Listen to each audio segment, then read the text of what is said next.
આપણે જે કંઈ પણ ખાઈએ છીએ તેનો સ્વાદ કેમ અલગ અલગ હોય છે? ક્યારેય વિચાર્યું છે?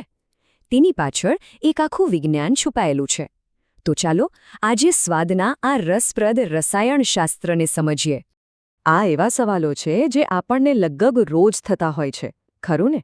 અને જાણીને નવાઈ લાગશે કે આ બધાનો જવાબ રસાયણશાસ્ત્રમાં છુપાયેલો છે. આપણા ખોરાકનો જે પણ સ્વાદ છે ને, એસિડ, બેઝ અને ક્ષાર, બસ આ ત્રણને જ આભારી છે.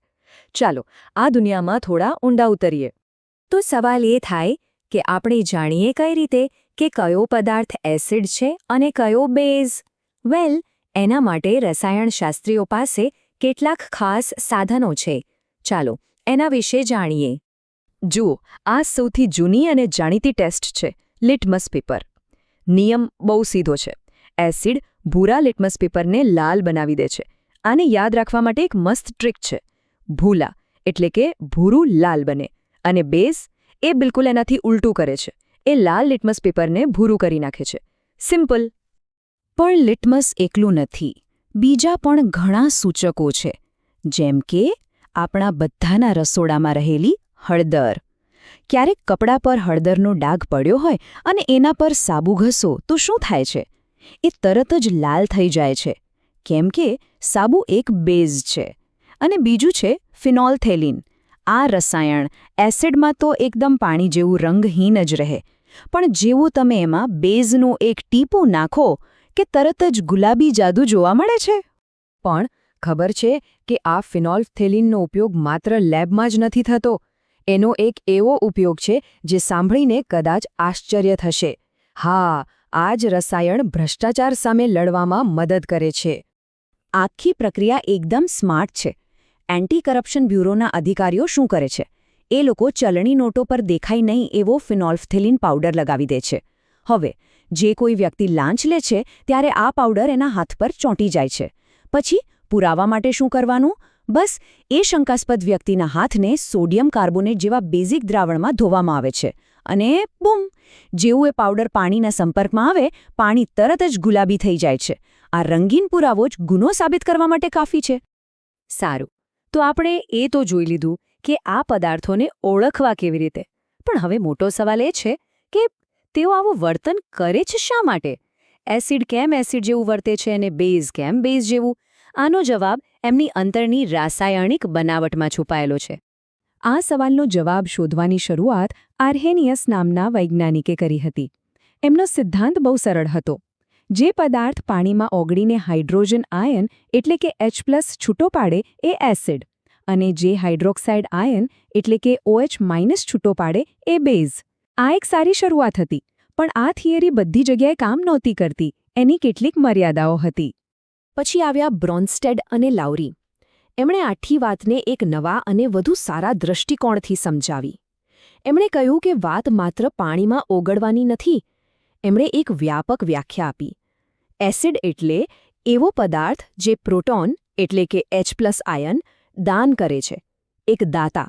અને બેઝ એટલે એ પદાર્થ જે એ પ્રોટોનને સ્વીકારે છે, એક સ્વીકારનાર. આ વ્યાખ્યાથી રસાયણશાસ્ત્રનું ચિત્ર ઘણું સ્પષ્ટ થઈ ગયું. ઓકે, તો હવે આપણે ઓળખતા શીખી ગયા, એની પાછળનું વિજ્ઞાન પણ સમજ્યા. પણ હવે વાત આવે છે માપવાની. કોઈ એસિડ કેટલો સ્ટ્રોંગ છે કે કોઈ બેઝ કેટલો વીક છે, આ કેવી રીતે ખબર પડે? વેલ, એના માટે આપણી પાસે એક માસ્ટર ટૂલ છે, pH સ્કેલ. આ એકદમ કમાલનું સાધન છે, જેની ભેટ આપણને 1909માં S.P.L. સોરેન્સન નામના વૈજ્ઞાનિકે આપી હતી. આ સ્કેલ આપણને એકદમ ચોક્કસ આંકડો આપે છે, જેનાથી ખબર પડે કે કોઈ વસ્તુ કેટલી એસિડિક છે કે કેટલી બેઝિક. આ સ્કેલ 0થી 14 સુધીનો હોય છે. બરાબર વચ્ચે 7 નંબર પર આવે છે ન્યુટ્રલ એટલે કે તટસ્થ, જેમ કે શુદ્ધ પાણી. હવે જો તમે 7થી નીચે જાઓ તો એસિડિટી વધતી જાય છે, જેમ કે આપણા પેટમાં રહેલો જઠરનો રસ. એનો pH તો લગભગ 1.2 જ હોય છે. અને જો તમે 7થી ઉપર જાઓ તો વસ્તુ બેઝિક થતી જાય છે. દાખલા તરીકે દરિયાનું પાણી, જેનો pH 8.1ની આસપાસ હોય છે. આ pH આપણી આસપાસની દરેક વસ્તુમાં છે. આપણે જે કોફી પીએ છીએ એ થોડી એસિડિક છે. દૂધ પણ સહેજ એસિડિક હોય છે. સૌથી રસપ્રદ વાત તો એ છે કે આપણું પોતાનું લોહી પણ સહેજ બેઝિક છે. એનું પીએચ 7.4ની આસપાસ જળવાઈ રહેવું ખૂબ જરૂરી છે. અને પેલો ખાવાનો સોડા જે આપણે ભજીયામાં કે ઢોકળામાં વાપરીએ છીએ એ તો સારો એવો બેઝિક છે. ચાલો હવે આ બધી માહિતીને જોડીને જોઈએ કે આ આખું રસાયણશાસ્ત્ર આપણા રોજિંદા જીવનમાં રસોડાથી લઈને દવાઓ સુધી ખરેખર ક્યાં અને કેવી રીતે કામ આવે છે. જાણીને નવાઈ લાગશે કે આપણે રોજ કેટલાય પ્રકારના એસિડ ખાઈએ છીએ, અને એ પણ મજા લઈને. લીંબુ અને સંતરામાં હોય છે સાઇટ્રિક એસિડ, વિનેગરમાં હોય છે એસિડિક એસિડ, આમલી અને દ્રાક્ષમાં હોય છે ટાર્ટારિક એસિડ, અને આપણું પ્રિય દહીં એમાં હોય છે લેક્ટિક એસિડ. આ બધા એસિડ જ આપણા ખોરાકને એનો ખાસ ખાટો સ્વાદ આપે છે. હવે શું થાય જ્યારે એક એસિડ અને એક બેઝ ભેગા થાય? એકદમ જાદુઈ પ્રક્રિયા થાય છે. એ બંને એકબીજાની અસરને નાબૂદ કરી દે છે. આ પ્રક્રિયાને તટસ્થીકરણ કહેવાય છે. અને એના પરિણામે શું બને? ક્ષાર અને પાણી. આ તટસ્થીકરણની પ્રક્રિયા આપણા માટે ખૂબ જ ઉપયોગી છે. જેમ કે જ્યારે પેટમાં એસિડિટી થાય છે ત્યારે આપણે જે એન્ટાસિડ લઈએ છીએ એ બીજું કંઈ નહીં પણ એક બેઝ છે જે પેટમાં વધી ગયેલા એસિડને શાંત પાડી દે છે. એ જ રીતે જ્યારે મધમાખી કરડે છે ત્યારે એ આપણા શરીરમાં ફોર્મિક એસિડ છોડે છે. એના પર જો ખાવાનો સોડા જેવો બેઝ લગાવીએ તો તરત રાહત મળે છે, કેમ કે તે એસિડને તટસ્થ કરી દે છે. અને આ તટસ્થીકરણની પ્રક્રિયાથી જે ક્ષાર બને છે એ પણ આપણા જીવનનું એક અભિન્ન અંગ છે.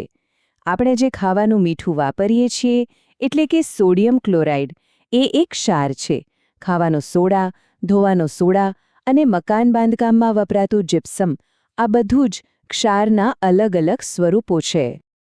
તો અંતમાં એક વિચારવા જેવો સવાલ. આપણે વાત કરી કે આપણા લોહીનું પીએચ લેવલ બરાબર 7.4 પર જાળવી રાખવું ખૂબ જ જરૂરી છે. જરા વિચારો, જો આ નાજુક સંતુલનમાં સહેજ પણ ફેરફાર થાય તો આપણા શરીર પર એની શી અસર થઈ શકે. આ એક જ વાત બતાવે છે કે એસિડ અને બેઝનું સંતુલન આપણા જીવન માટે કેટલું બધું મહત્વનું છે.